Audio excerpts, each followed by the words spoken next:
The JFK 35 podcast is made possible through generous support from the Blanche and Irving Laurie Foundation.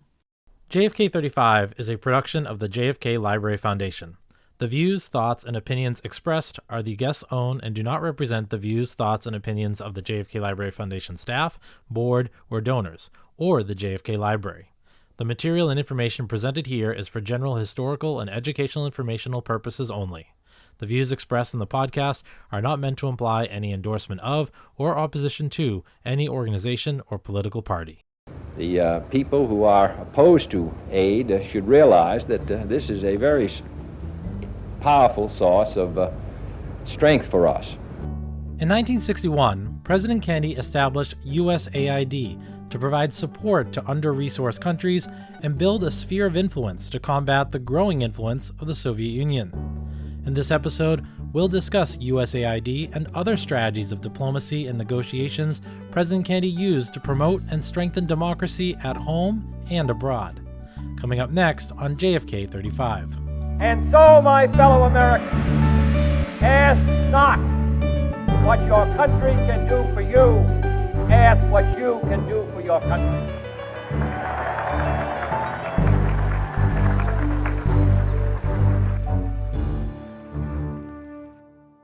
Hello, I'm Matt Porter. Welcome to this special season of JFK 35, where we discuss lessons on democracy by looking back at President Kennedy's time in office. In this episode, we look back at how President Kennedy understood the needs of his roles as a diplomat abroad and a strong negotiator at home. Joining us to look back at the Kennedy administration is presidential historian and JFK biographer Fredrik Logevall. Fred is currently in the middle of writing a 3-volume biography on John F. Kennedy's life. He's also advising a new Netflix series based off of his research. Fred, thanks for joining us again today. I'm very happy to be with you.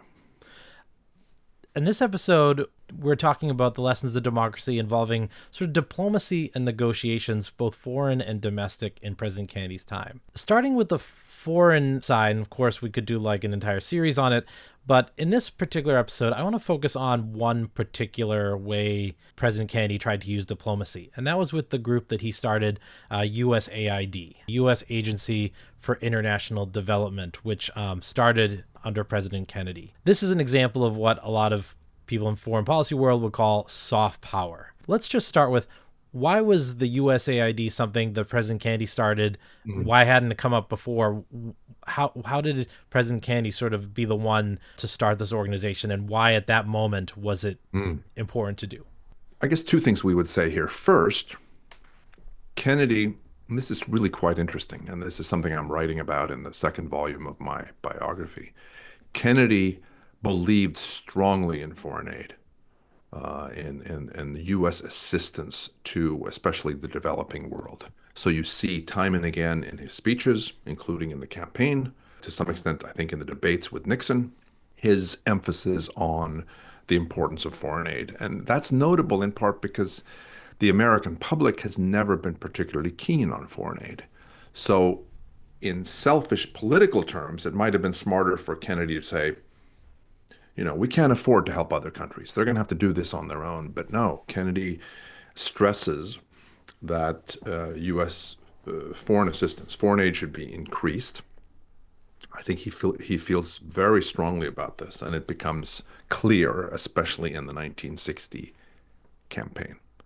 The second point that I think is an answer to your question is that Kennedy wanted to bring all of the various agencies that were involved in some way in foreign assistance. He wanted to bring them together under one roof, if I can put it that way. And that's what USAID became. So it's in part just an effort to centralize, to make more efficient the dispensing of American assistance abroad. Before this, it had been a dozen or a large number of different entities that in separate ways provided this assistance. Kennedy decided, no, we need to have this all come together for the sake of efficiency, and also for the government, for all parts of the government to know what's happening in this area. And then we see USAID formed. So Kennedy believed in soft power. Before we talk about soft power, maybe it's good to just talk about what is soft power. Yeah, soft power, which of course was not a phrase in use at the time. It's really associated with my dear colleague Joe Nye, who developed this concept, decades later. But I think in actuality, Kennedy understood soft power, even if he wouldn't know what the phrase was. Basically, what soft power is about is the ability to influence others, whether it's in world affairs or domestically, but influence others by persuasion rather than by coercion. So you're co-opting, I guess you could say, your adversary, your interlocutor, rather than compelling him or her. And this can, by the way, also apply to allies. It's not just adversaries. So it's about using, for example, culture. It's about using political values. It's about using attraction. That's another way of putting it, attraction rather than coercion or payment to try to get your way. And I think Kennedy was an early proponent of this. Without using the phrase, he was a practitioner of soft power. And I would add, Matt, that I think in terms of the Cold War, Kennedy didn't live to see this. But I would argue that soft power was a key to the U.S. ultimate victory. The victory of the West in the Cold War was at least in part about soft power. Hard power, that is to say, military power, economic power, is also, of course, important. But I think the Cold War success was in part about things like Hollywood movies. It was in part about consumer culture more generally. It was in part about a free press. It was in part about, those well-stocked store shelves that you could see in West Berlin, but you couldn't see in East Berlin. So soft power in its various manifestations was important then, and it's important today. And we see in USAID now those bags of grain that would be stamped USAID being delivered to countries all across the world, and how that would generate goodwill among our relationship with countries that maybe we needed it. But back then, how did President Kennedy's own background help him understand how important that was to have, the U.S. being seen as a country that is giving and contributing to these other, marginalized countries in the world?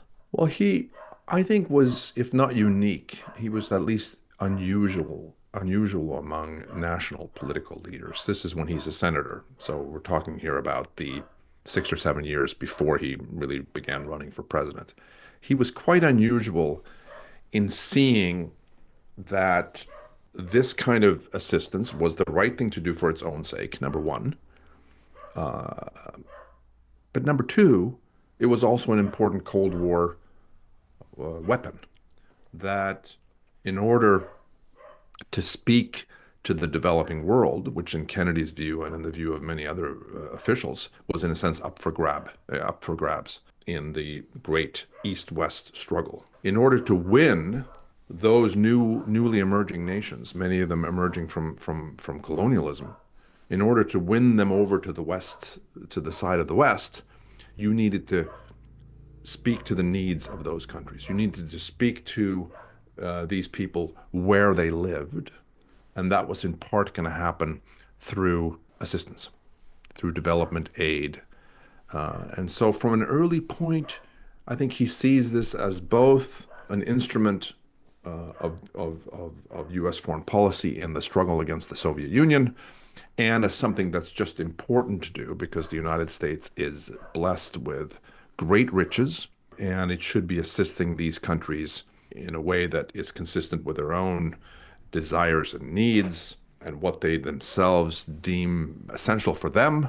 But the U.S. should be a partner in that endeavor. You mentioned colonialism, and we've talked about how President Kennedy had an expertise in his first thesis about sort of British politics. Yeah. Was there something in that background, him understanding how these new developing countries viewed colonial powers and wanting the United States to be seen as something different? Yeah, absolutely. I mean, I think that, when he traveled with Bobby and their sister Patricia, they took a sort of grand Asian tour in 1951. It's really interesting to go back and look at letters home, at the diary that he kept, at the speeches that this young congressman in 1951 gave after he returned home, and to see him speak about colonialism in, I think, really prescient ways. He could see, for example, that the French in Indochina were destined to fail because they were trying to prop up a colonial enterprise in Indochina, which is, of course, ironic because, the United States would ultimately try to do what the French had failed to do, and Kennedy has a role in that, by the way, as president. But my point is that he saw already a decade before becoming president that the forces of decolonization were going to be incredibly powerful. And he says in a really important speech on Algeria in the Senate in 1957 that the kind of universal ambition of human beings is the determination to be free. And so I think this understanding of what anti-colonial forces demand, what they are about, what they seek, was something that both interested him, that he believed really important, and that he believed U.S. leadership had to speak to. And I think he was conscious of this, was committed to this well before he became president. And correct me if I'm wrong, but if the United States hadn't done this, the Soviet Union and those powers were certainly engaging in their own soft power campaigns to sort of attract or pull off these emerging, new countries, independent nations from their former colonial roots. Oh yeah, no question that the Kremlin, leaders in the Kremlin, both under Stalin and then after Stalin's death in 1953, his successors themselves saw that this contest for what would become known as the Third World was going to be crucial, that the East-West struggle was to some extent a zero-sum game, meaning a gain for one side would be automatically a corresponding loss for the other, and that you needed to you needed to attract these developing nations, the developing world, to your side. So I think this is something that Soviet leaders certainly understood, and they responded to that sometimes well, sometimes not so well, but this is definitely part of the Cold War struggle. And as we move from that foreign struggle, let's move to another struggle where also the Soviet Union had keen interest, and that was the civil rights issues going on inside America's borders. And in this case, we'll talk about one specific instance at the University of Mississippi. A lot of times when we talk about Canadian civil rights, we think about 1963, the integration of the school in Alabama and President Kennedy's June 11th speech. But in the fall of 62, there was another crisis in Oxford, Mississippi. Do you want to talk a little bit about just setting the stage for what this crisis was and who was involved? Yeah. A young African-American, James Meredith, had applied for admission to the University of Mississippi in 1961, and there were denials, there were delays. And at the time, we should note, the University of Mississippi admitted only white students. Finally, the U.S. Court of Appeals for the Fifth Circuit ruled that Meredith should be admitted. And upon appeal, the Supreme Court said he should be admitted. So this was seemingly a done deal, but the governor, Ross Barnett, and the legislature used various means to deny Meredith's matriculation. That's really the start of the crisis. And so here you have Mississippi Governor Ross Barnett, a staunch segregationist, invoking states' rights in order to keep the college segregated. What were the negotiations like for President Kennedy as he tried to, talk to the governor, tried to work it out before bringing the federal government involved? What was that situation like? And I know also Robert Kennedy was involved as well here. So he absolutely was. I think the reasoning on the part of the administration was quite simple. This is the law of the land. The Supreme Court in Brown versus Board of Education, already back in 1954, had decreed that segregation in public schools, and this, of course, therefore applies to the University of Mississippi, funded by taxpayers, segregation in public schools was unconstitutional. These schools must integrate. In a follow-up ruling, the court said that this need not happen immediately, and that was really a way in which schools in many parts of the country, especially the South, delayed this integration, allowed these states to stall, to obfuscate. But Kennedy's argument and the administration's argument was that nonetheless, this was the law and the university must comply. In other words, states' rights did not apply in this case. I think that's the fundamental argument of the administration.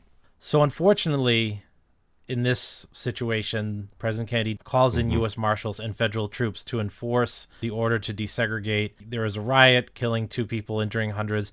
What does President Kennedy do after that happens, and how does the process of it? How does this eventually end?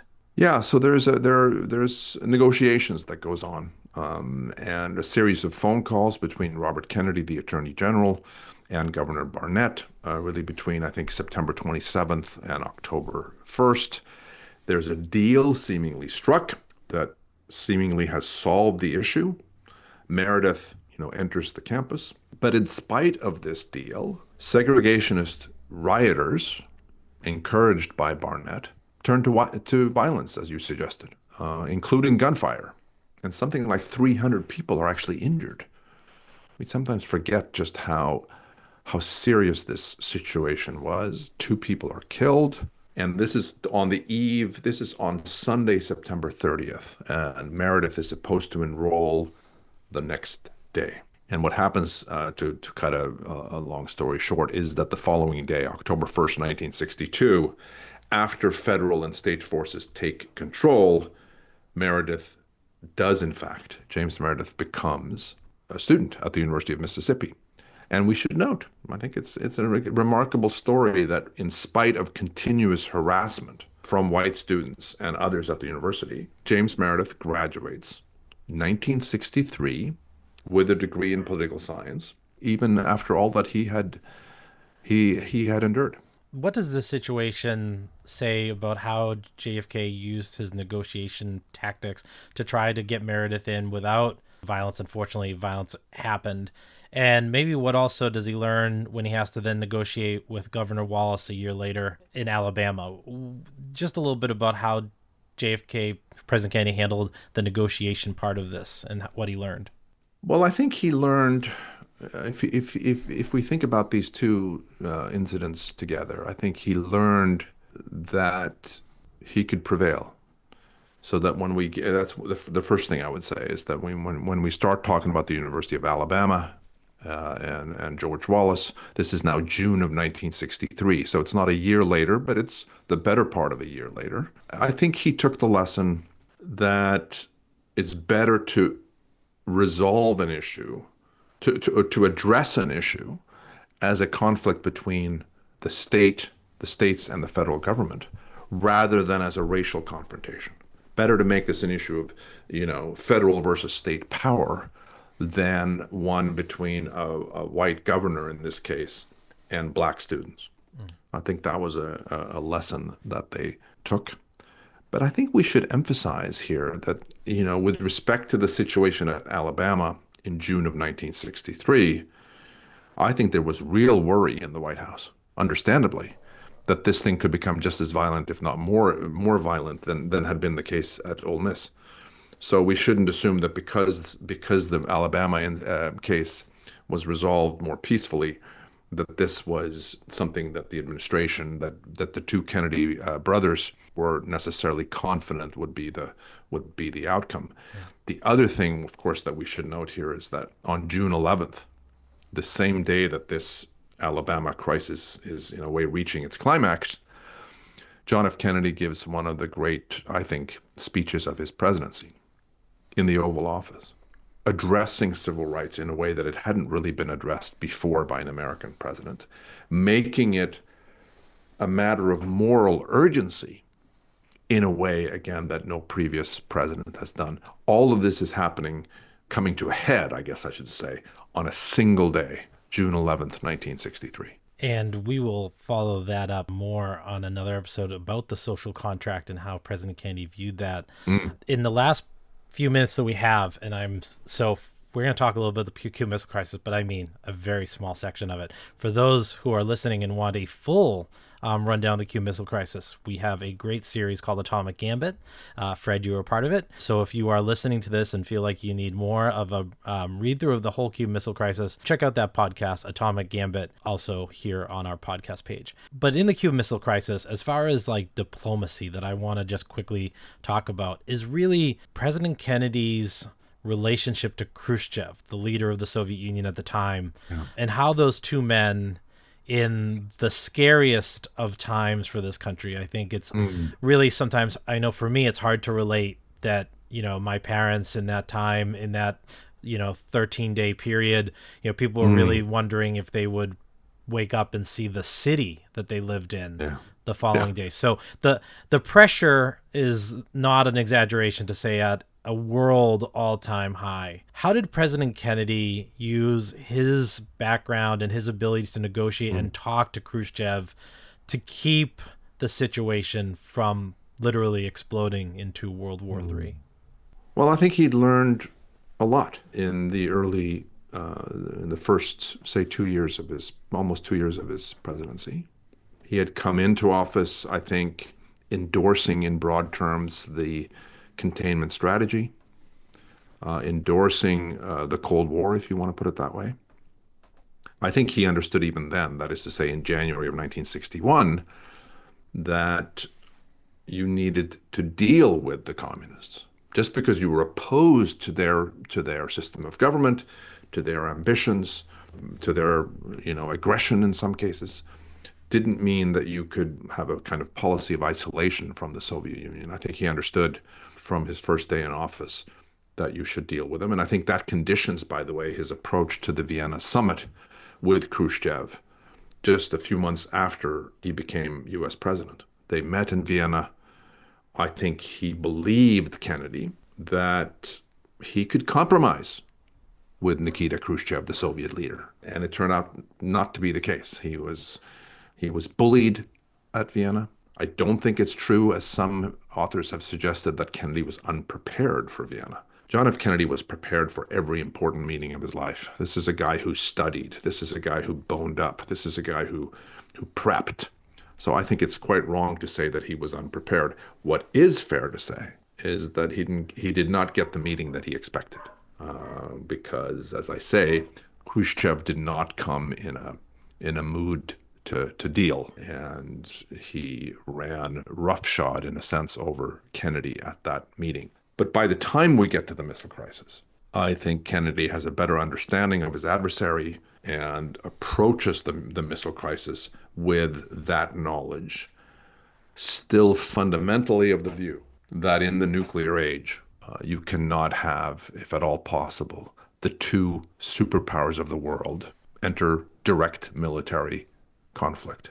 I think Kennedy entered the Cuban Missile Crisis with that conviction, even though in the early days of the crisis, he leaned towards some kind of military option with respect to the missile sites in Cuba. He then moves away from that. But even before he shifts, I think his sense of what's going to be needed here to make sure there isn't a nuclear conflagration, if at all possible, that's conditioning his whole approach to the crisis. And so there's this responsibility that maybe President Kennedy had when he was going in, understanding what his actions would mean. And I think we talked about this in Atomic Gambit. I think Khrushchev was of the same kind of ilk. While Khrushchev maybe talked a very big game publicly, privately, he was, as Kennedy was, not interested in getting on a one-on-one conflict with the United States. Yeah, I think it's a really good point. I think you're making a very good point that if we credit, as I believe we should, John F. Kennedy with his handling of the crisis and his belief that you have got to pursue a political solution to this, if at all possible, we should also credit Nikita Khrushchev with either having that understanding or at least coming to that understanding. Both of them, I think it would be fair to say, both of them ultimately have show a capacity for empathy. They are able to put themselves into the shoes of the other. On some level, at least, I give them both credit for resolving the crisis. Just to wrap this up, we look at USAID and we see President Kennedy using soft power, using that foreign policy wisdom to target foreign aid to bring new allies together. In Mississippi and then Alabama, we see President Kennedy as a negotiator, understanding who his opponent was and also the levers of power he had to exercise to bring the outcome he wanted to have. And then with Khrushchev and Kennedy, you again also see Kennedy understanding his adversary, this time a foreign adversary, and sort of being careful to not get the country into something that it doesn't want to be in. So looking at those three ways of diplomacy, how would you sum up President Kennedy's, in general, the way he goes out being a negotiator and a diplomat? I think I would summarize it by saying what we see in each of these instances is, on the one hand, a commitment on Kennedy's part to operating from learning and reason. This is something that is characteristic of his approach to governance. He emphasizes this, by the way, in the speech he never got a chance to give at the Dallas Trade Mart. This was, as you know, the speech he was going to give when he was assassinated. This emphasis on learning and reason, and how American leadership must be guided by learning and reason. I think that undergirds his approach to the crisis that we've been discussing. I also see fundamentally a prudence. I think this is central to John F. Kennedy's conception of leadership, that you move carefully and prudently, based again on a kind of historical sensibility. I think that's there. And then maybe finally, as we've been discussing today, a commitment to democratic leadership, an understanding on his part that he's representing the entirety of the population, not just Democrats, but also Republicans, also independents, also those who may not have a political bone in their body. He has, as president, to bear all of these people in mind as he makes these important decisions. Well, Fred, thank you for summing this up and joining us for this episode. We look forward to talking to you more in our next two episodes, which we will talk about the social contract and public service. So thank you for joining us once again, and we'll talk to you again soon. I look forward to that, Matt.